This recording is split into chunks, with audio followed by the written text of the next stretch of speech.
25 সালটা আমাকে অনেক কিছু শেখাইছে। অনেক কঠিন বলব না, সঠিক বাস্তবতার সাথে পরিচয় করাইছে। অনেকের বিপরীত আচরণ বা যেটা আমার কাছে আমি আশা করিনি, সেই আচরণটা দেখাইছে। আসলে সেটাই মেবি তাদের উম অরিজিনাল। আমি হয়তো আগে ধরতে পারি নাই।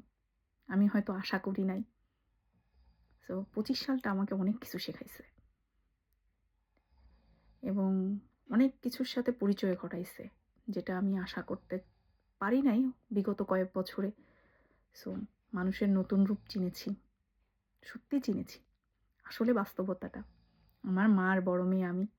সো বাবা-মার ছত্রছায়া থেকে বের হওয়ার পরে আসলেই পৃথিবীর কিছু কঠিন জিনিস শিখছি। অনেক কাছের মানুষের খুব harsh বা যেটাই বলেন না কেন, বিরূপ হোক বা সবকিছুই দেখছি। আচরণ, কথা, কথা দিয়ে মানুষকে যে কি পরিমাণের করা যায়, আঘাত করা যায় বা আম করা যায়, সেটা আমি এই 25 সালে ঠিক পাইছি। সো 25 সাল আমাকে অনেক শিখাইছে। যাই হোক, আলহামদুলিল্লাহ।